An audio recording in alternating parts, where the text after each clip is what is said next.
So by the time you see this video, it would be likely that it's either happened or it's just about happened, and that is the Australian government has, in its infinite wisdom, decided to ban kids under the age of 16 from having any sort of social media account. That includes YouTube, Snapchat, TikTok, Instagram, Facebook, I don't know what else. Like, I'm at the point now, I don't even care in terms of getting the details because I just don't know what the whole purpose and what the objective is. And I know it's just one man's opinion, but do you know what? Technology is here to stay. Technology is undefeated, and this is how people, not just kids, people communicate in this current world. Tell me a single adult that you know who doesn't spend any significant amount of time on their phone, on their computer, using social media. I just don't see how this is actually a feasible thing. The government, in its wisdom, about a year ago, introduced this thing where mobile phones were banned from schools. So you can't bring your phone, you can bring your phone, but you have to stick it in your locker or something. You can't use it in an emergency, but you can use it on the way to school and you can use it on the way home from school, but you can't use it at school. Now, I'm 100% in support of kids not getting access to phones in class because it's distracting, it's disrespectful, and people in class trying to learn, and the teachers have gone to the effort of spending all this time preparing a lesson, and you need to just sit there and learn and absorb what the information you're providing. However, I am at a loss as to what the government exactly wanted to do with this plan, because banning phones in school doesn't change anything, because number one, as I said, technology remains undefeated, and this is how the world communicates. Banning phones from school doesn't mean that the minute that you leave school, you can't use your phone. And do you know what's even funnier? You can't use phones at school, but you can use your laptop. What happens with a laptop? It's connected to the school Wi-Fi, or you could actually secretly connect it to your hotspot on your phone, which you just don't happen to have with you, but it's in your locker. And if you're in range, you can still do that. And people can access pretty much exactly what you can do on a phone on your laptop. So when it's lunchtime and when it's recess, the government had this hope that all the kids were going to sit there, hold hands, sing Kumbaya, and talk. And, you know, this is not how the world works. They are all literally just sitting there on their computers and they're looking up stuff, just like you would with a phone. The other thing that is so ridiculous is the fact that the minute they leave, they pick up their phone and they're scrolling TikTok on the way home. I'm of the belief that parents should parent, and if you teach the kids what is the right thing to do, that they have some discretionary ability to determine when it's appropriate to use your phone and when it's not. And sometimes parents have to intervene and take the phone away from the kids during situations which they believe is detrimental to the kids' growth by having them on the phone too much. But the government is trying to take over the role of the parent and making this blanket rule that kids aren't allowed to have phones. But that's not all. This whole introduction of this banning of all social media for kids under 16, like, I don't even know the details, because do you know why I don't know the details? Because I can't even be bothered looking it up because I think it's so stupid. I don't truthfully know what the government is trying to achieve, because there's this thing, right? You have social media and then you have video channels like YouTube. And what they do is they do not alter what your kid thinks. It just exposes what your kid is thinking. Just like with adults, this information, all this nasty stuff that you read about, that you see, and you don't want your kids to be involved with, it's all there. It's all on the internet. The fact that you block them from creating and logging into an account does not stop the fact that they can still access this information using other avenues. What is it that is so difficult that the government doesn't get? So, okay, let's play this out. Like, I'm not doing much for the next 5 minutes or so, so let's play this out. Assuming that the government is successful and they've banned whatever 16-year-olds and under from creating a YouTube or an Instagram or Facebook or a TikTok or Snapchat or any other account. No matter what rules the government tries to bring in, there is a certain subset of the population who don't care for the rules, and they will always find ways around it. As a kid, you're not supposed to drink, but yet there's this phenomenon called fake IDs. As a kid, you're not allowed to vape, but how many people have heard, seen, personally witnessed kids in the bathroom vaping? Kids aren't allowed to do this, kids aren't allowed to do that, but yet they do. Kids aren't allowed to cheat in school, yet they do. So what makes the government, what gives them the audacity to think that by putting this blanket rule that you cannot log in to a social media account, it's going to stop the kids from logging into a social media account? For the 99% of the population who do the right thing I can't help but think that this is some sort of punishment and it's undeserving. Yes, there's a lot of bad stuff online, but it's not limited to social media. And I think it's a job of us as parents to teach the kids what is right from wrong. And you can't shelter them forever. So when they become 16 years old and one day or whatever, and they're now allowed to create their own social media account, what do you think the first thing they're going to do when they're at that age? They're going to go on and they're going to create a social media account and they're going to look up all this stuff. And particularly, they might look up all this stuff that they wanted to look up when they were younger, but they weren't allowed to, but now they're allowed to, they're going to look it up. So all we're doing is delaying the inevitable. We're not teaching the children what is appropriate. We're not allowing the parents to teach the kids what is right and wrong. We're not giving the kids the option to mature with experience, but yet we're just blankly saying, no, you can't. And ironically, the people who are going to say, screw you, I'm going to do it anyway, are the kids that are going to do it anyway. And you're just stopping the 99% of kids who are actually using social media for reasonable things, such as researching information, starting a business, all these kind of things that you would encourage. But now you're just kind of blanketly trying to stop everyone from doing all that stuff. But yeah, so let's play this out. You're a 14-year-old kid.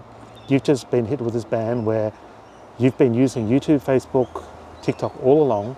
And all of a sudden, as of December 1 or whatever the date is, you're all of a sudden barred from using an account. So these companies have followed the government direction and they have disconnected, terminated, cancelled, blocked, deleted any account for any child who's under the age of 16. So the first thing is, how are they going to do it? So if I'm a 14-year-old and this has happened and I go on TikTok and I create a new account, it'll probably ask me what my date of birth is, and I'm just going to lie, and I'm going to say that I'm 18. Is there some sort of provision for the government or TikTok to confirm that you're 18? Are you going to have to, for example, upload a driver's license? Are you going to have to upload some sort of photo ID? In which case it opens an entire separate can of worms, and that's about identity and the fact that the government wants everybody to have their identity online, and some people don't want to have that. So is that how they're going to do it? Are they going to be, just like right now, social media platforms where you don't actually need to log in to look at the stuff? For example, you do not have to log in or have an account to watch YouTube videos right now. You do not have to have an account to watch TikToks right now. Whatever you search in Google, there was unlimited YouTube videos that you can click on during the Google search, and it does not require you to log in to view this. So is that going to change? Does that mean that everybody's going to have an account for every single platform? And even if so, if I'm a 14-year-old kid and I have parents, what if they create an account for me? Or even more conveniently, what if they just let me use their account? There could be theoretically legit reasons for this. Like, for example, if I need to go on YouTube, if I'm 14, I need to research Egyptian pyramids, and now I can't go onto YouTube because I'm banned.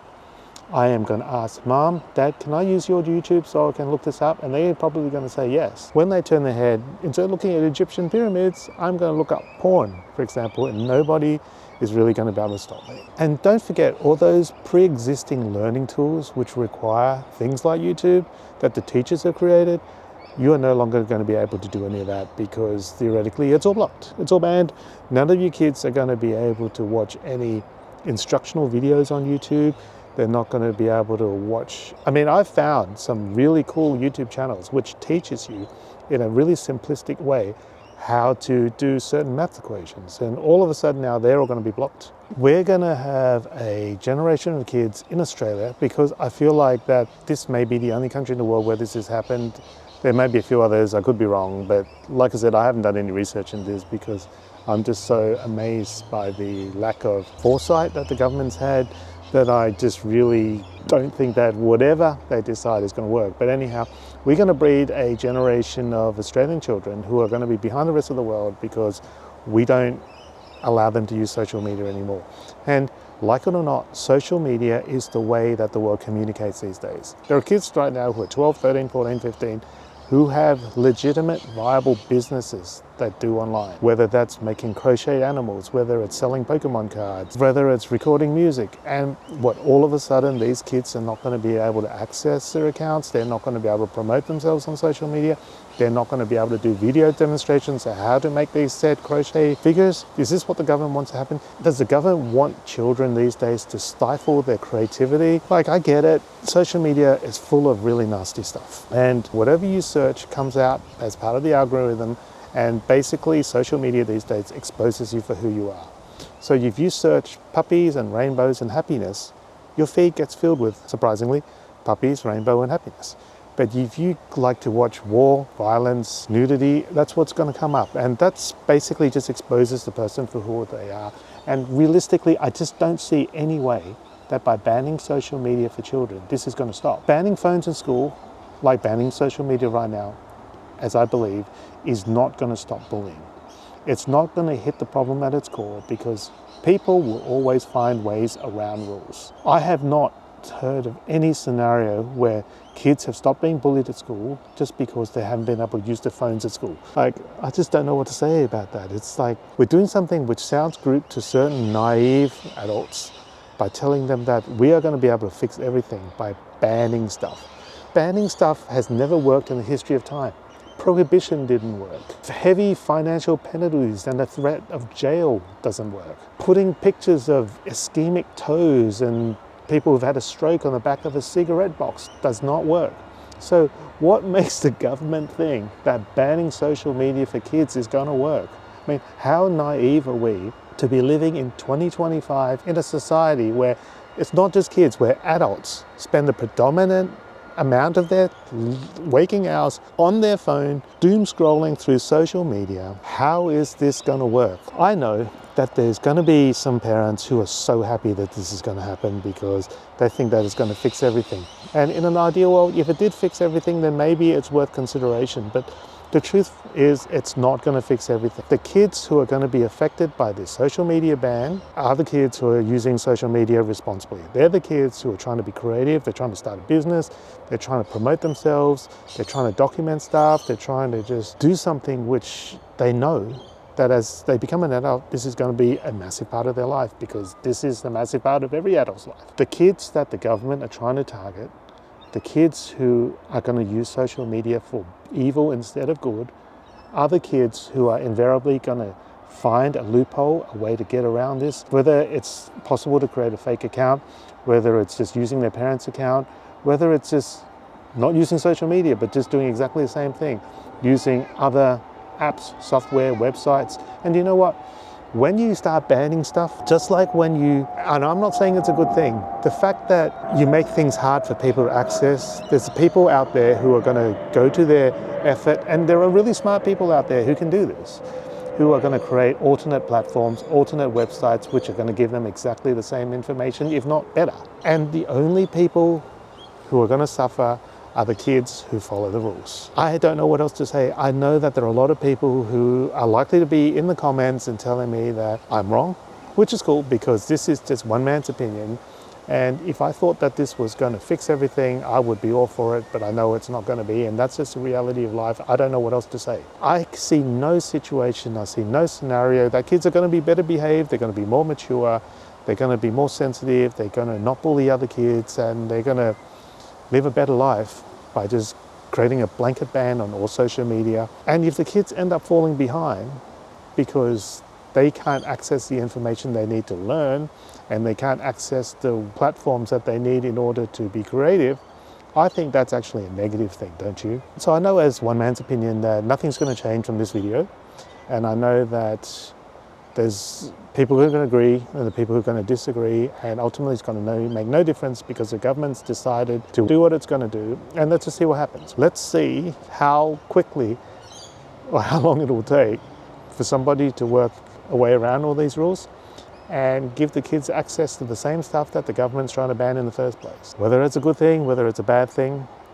there's going to be a solution. This has been the story through the history of time. People sell stuff, people don't want to pay for stuff, people create Pirate Bay, people create a drink driving rule, people still want to drink, still want to drive, they take the back streets.